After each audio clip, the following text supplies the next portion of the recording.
Hello everyone, how are you? I hope you all are fine. तो आज हम हमारी हिंदी की पाठ्य पुस्तक क्षितिज भाग 2 काव्यखंड की पॉइंट 7 पढ़ेंगे, जिसका शीर्षक है छाया मत छूना। छाया मत छूना शीर्षक के कवि हैं गिरिजा कुमार माथुर जी। ठीक है। नई कविता के कवि गिरिजा कुमार माथुर हिंदी साहित्य में रोमानी मिजाज के कवि माने जाते हैं। इनका जन्म सन 1918 में मध्य प्रदेश के गुना नामक स्थान पर हुआ। इनकी प्रमुख रचनाएं हैं नाश और निर्माण, धूप के धान, शिलापंख चमकीले, पीतरी नदी की यात्रा, ये इनके काव्य संग्रह है। जन्म कैद ये नाटक है। नई कविताएं सीमाएं और संभावनाएं, ये इनकी आलोचना है। गिरिजा कुमार माथुर रोमानी भावबोध के कवि हैं। माथुर जी मानव मन की गहराइयों को छूने की अद्भुत क्षमता रखते हैं। जीवन के प्रति उनका दृष्टिकोण सदा यथार्थवादी रहा है। वे जीवन की निराशाओं से हार मानकर बैठने वाले नहीं थे, अपितु वे उन्हें नए नए रूपों में ढालने के पक्ष में थे। तो शुरू करते हैं हमारी पोएम छाया मत छूना। छाया, छाया का अर्थ क्या होता है? भूतकाल। छाया मत छूना अर्थात अतीत की बातों को याद मत करना। छाया मत छूना, मन होगा दुख दूना।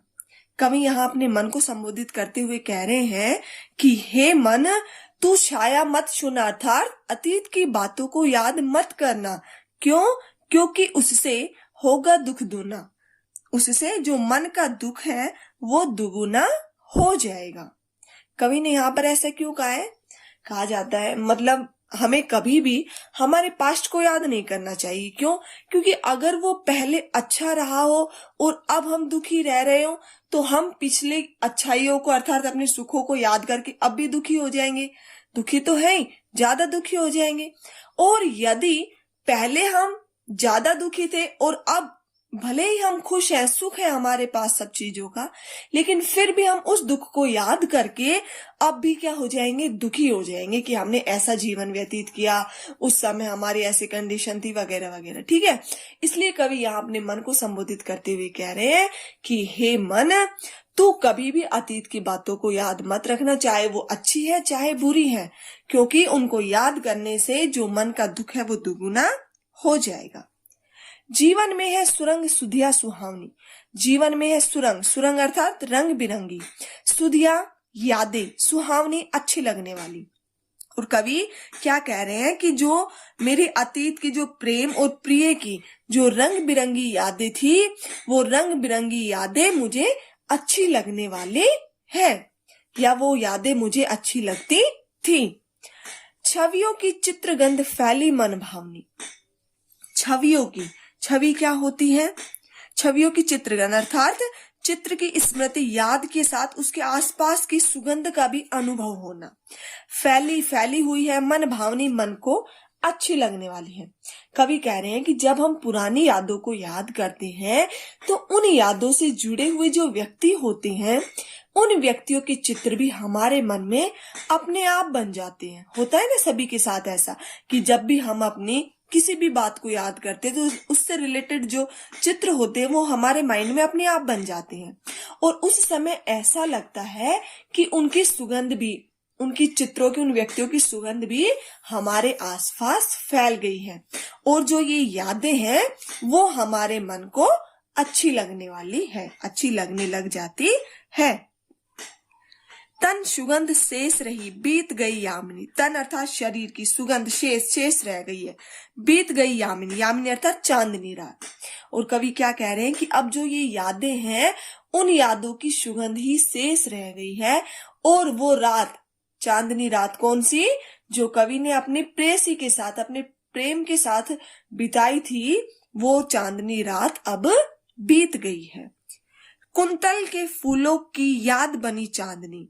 कुंतल क्या होते हैं? केश, बाल के फूलों की जो यादें हैं वो अब चांदनी बन गई है, अर्थात कवि के प्रेयसी के बालों में जो फूल लगे हुए थे उनकी याद चांदनी को देखकर कवि को आ जाती है, और कवि को उस समय ऐसा एहसास होता है कि जो उनकी प्रेयसी के बालों के जो फूल थे वे फूल ही अब चांदनी बन गए हैं।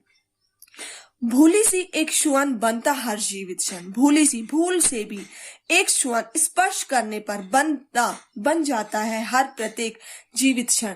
कि यदि हम भूल से भी अतीत की बातों का स्पर्श कर लेते हैं, उनको छू लेते हैं, तो वो क्षण भी कैसा बन जाता है, उस समय जीवित बन जाता है। अर्थात हम उस समय ही उस क्षण को महसूस करने लग जाती हैं। छाया मत छूना, मन होगा दुख दूना।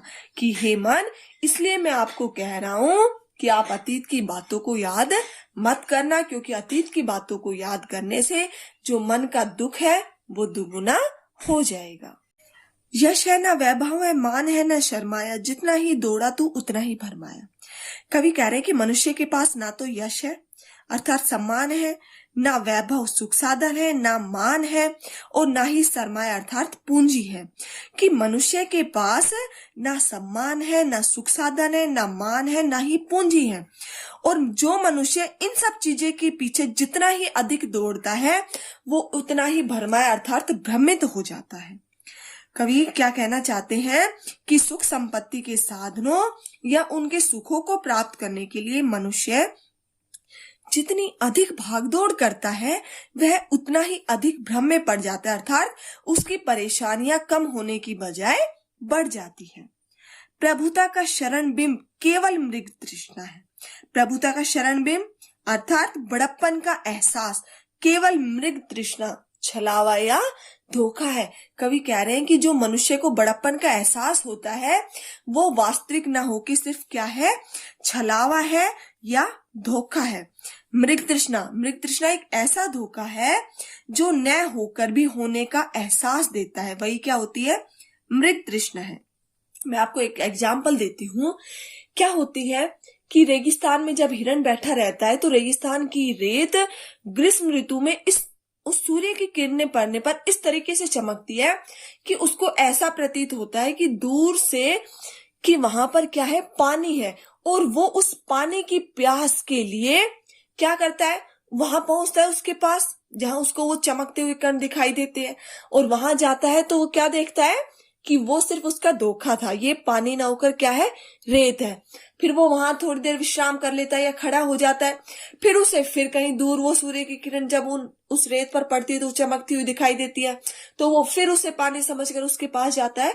तो क्या होता है, मृग अर्थात हिरण की तृष्णा अर्थात इच्छा, प्यास, कि ये सिर्फ क्या है, एक धोखा है। जिस प्रकार से हिरण उस पानी को प्राप्त करने के लिए धोखा प्राप्त करता है, उसी प्रकार से जो मनुष्य है वो भी बड़प्पन के एहसास को प्राप्त करने के लिए कुछ भी कर सकते हैं, और वो वास्तविक न होकर क्या है, एक धोखा ही है। हर चंद्रिका में छिपी एक रात कृष्णा है। चंद्रिका अर्थात चांदनी रात में छिपी हुई है एक रात कृष्णा अर्थात काली रात। यहाँ चंद्रिका तो किसका अर्थ दे रही है, सुख का, ठीक है, और जो कृष्णा है वो किसका अर्थ दे रही है, दुख का। कि जो चांदनी रात है वो तो सुख है, और चांदनी रात में एक काली रात कृष्णा रात अर्थात दुख छिपा रहता है।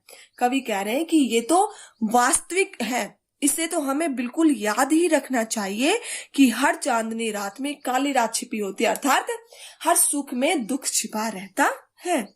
जो है यथार्थ कठिन उसका तू कर पूजन। यथार्थ अर्थात जो सत्य है।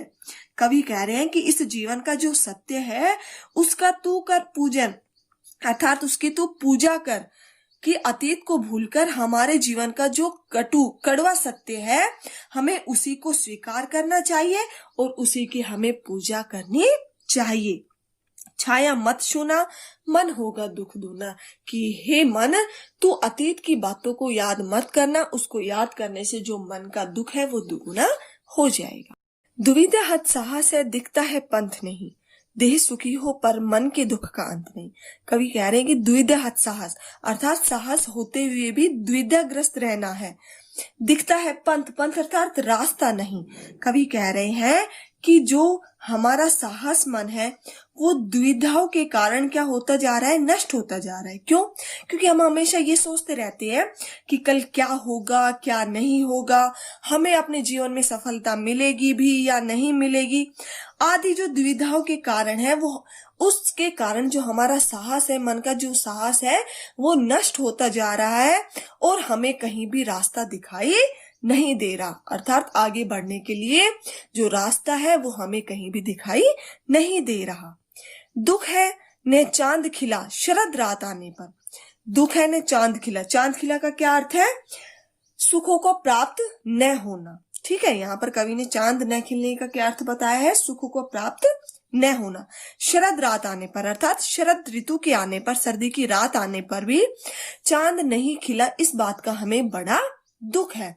कवि क्या कहना चाह रहे हैं कि जिस समय हमें जिस वस्तु की प्राप्ति चाहिए, जिस वस्तु की जरूरत है, यदि उस समय उस वस्तु की प्राप्ति नहीं हुई, वो सुख हमें प्राप्त नहीं हुआ, तो इस चीज का हमें सबसे बड़ा दुख होता है।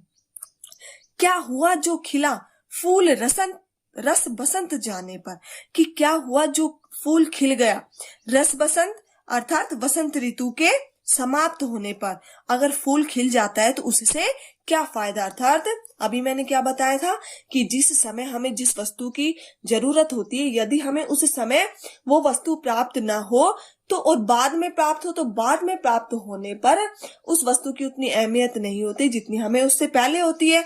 तो उससे हमें क्या फायदा होता है कि जो समय पर वस्तु हमें प्राप्त ना हो। तो कवि भी इन दो पंक्तियों में यही कहना चाहते हैं कि जिस समय हमें सुख की प्राप्ति चाहिए, जिस समय हमें जिस वस्तु की प्राप्ति चाहिए, अगर उस समय वो वस्तु की प्राप्ति नहीं हुई हो और बाद में अगर हमें उस वस्तु की प्राप्ति होती है तो उससे हमें कोई फायदा नहीं है। जो न मिला भूल उसे कर तू भविष्यवाणी।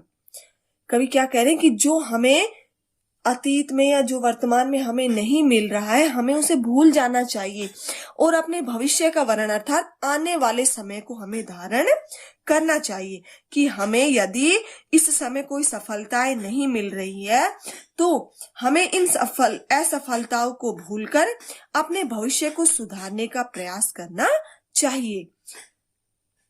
क्योंकि जो मनुष्य है वो अतीत व कल्पनाओं में जीने की अपेक्षा उन्हें वर्तमान में जीने का प्रयास करना चाहिए। अर्थात हमें पुरानी बातों को याद करना नहीं चाहिए। छाया मन छूना मन होगा दुख दूना की, हे मन तू अतीत की बातों को याद मत कर, क्योंकि अतीत की बातों को याद करने से जो मन का दुख है वो दुगुना हो जाएगा। Thank you.